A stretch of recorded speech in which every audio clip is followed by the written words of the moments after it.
मानव अधिकार महारैली क्या कहिएगा, पेंशन मिले? देखिए, पेंशन मानवाधिकार महारैली यहाँ पर हो रहा है और ये पुरानी पेंशन को बहाल करने के लिए आज देश भर में आंदोलन चल रहा है।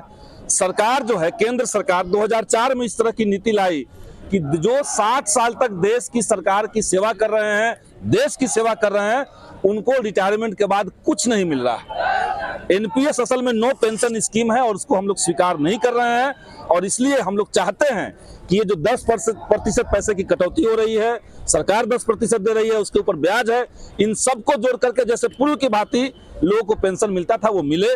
लेकिन आज जो सरकार कर रही है, भाजपा की सरकार कर रही है, वो कर्मचारियों के पैसे को काट करके उस पैसे को प्राइवेट कंपनियों को दे रही है बिजनेस करने के लिए और कर्मचारियों के भविष्य को माने मार्केट के हवाले छोड़ दिया गया कि वहां कुछ फायदा होगा तो 2-4 पैसे आपको मिल जाएंगे, अन्यथा कुछ नहीं मिलेगा।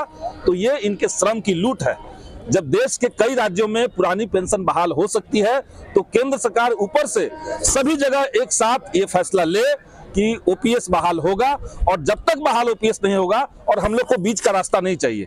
सरकार कह रही कि एनपीएस और ओपीएस के बीच में कुछ हम प्लान बना रहे हैं, वो किसी को मंजूर नहीं है। ओपीएस दीजिए, इससे देश के ऊपर कोई वित्तीय बोझ नहीं बनने जा रहा है। आप ही के लोग हैं, ये पैसा अगर जनता में जाएगी, कर्मचारियों के जाएगी, उनके बच्चों को मिलेगा तो उससे आने वाले समय में जो मार्केट में मंदी छाती है वो मंदी नहीं छाएगी। तो हर लिहाज से ये जरूरी है और सबसे बड़ी बात ये मानवाधिकार का मसला है। हम सरकार का सेवा कर रहे हैं और सरकार हमारा कुछ नहीं करेगी। नेताओं को क्यों ओपीएस मिल रहा है, विधायक और सांसदों को क्यों ओपीएस मिल रहा है, ये तो हम लोग सवाल कर रहे हैं। जो आदमी 40 साल तक देश की सेवा कर रहा है उसको आप कह रहे हैं कि पेंशन नहीं देंगे। जो आदमी 4 घंटे के लिए सांसद या विधायक बन जाता है उसको आप कह रहे हैं पेंशन देंगे। तो या तो इसको खत्म करके दिखाइए, ये भी हम लोग बात करते हैं। तो सरकार जो है, हम लोग एकदम दो नीति है। पूरा पैसा कर्मचारियों का पैसा समेट करके अडानी अंबानी को नहीं दिया जा रहा है, म्यूचुअल फंड में नहीं लगाया जा रहा है पैसा। तो ये सीधे दोहरी नीति देश के अंदर चल रही है। आप नेताओं को पेंशन दे रहे हैं, विधायकों को पेंशन दे रहे हैं और 5 बार विधायक बनेंगे तो 5 तरह का पेंशन उनको मिलेगा। लेकिन जो लोग 40 साल से काम कर रहे हैं उनके लिए आपके पास कोई जगह नहीं है। तो हम लोग बिहार सरकार से भी ये मांग करते हैं, लेकिन मसला केवल बिहार सरकार का नहीं है। आप देखिए, राजस्थान सरकार ने लागू किया, राजस्थान में लागू हुआ, अब सरकार बदल गई, भाजपा कह रही कि हम ओल्ड पेंशन स्कीम नहीं चलने देंगे, अब वहां से फिर से दोबारा से वही चालू हो जाएगा। तो राज्य सरकारों का मामला सिर्फ नहीं है, पूरा केंद्र सरकार इस फैसला को ले कि हर तरह के कर्मचारियों को पुरानी पेंशन मिलेगी और यही मानवाधिकार है। हम तो नाम देख के बहुत खुश हैं, यहाँ का जो नाम रखा गया है मानवाधिकार, पेंशन मानवाधिकार महारैली, तो इसलिए ये मानव का अधिकार का मसला है। इसमें हम लोग चाहते हैं कि सरकार तत्काल संज्ञान ले और इसको सुने।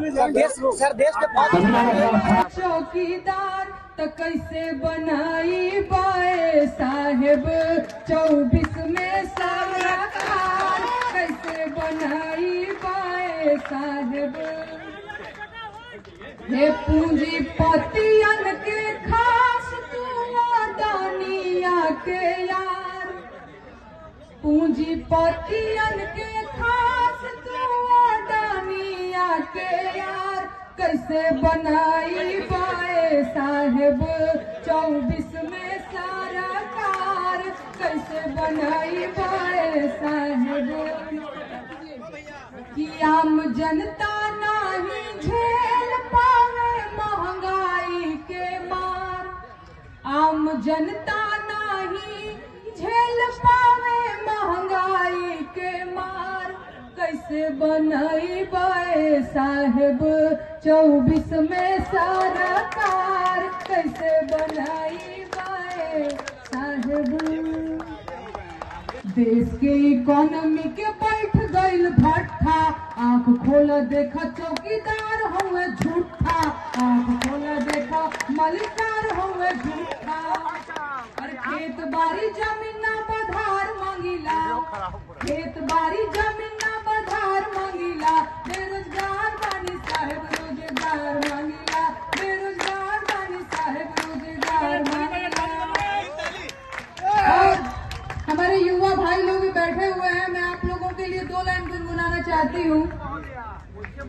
और पढ़त पढ़त झारी गईल चानी पर के बार, नौकरी कहिया मिली।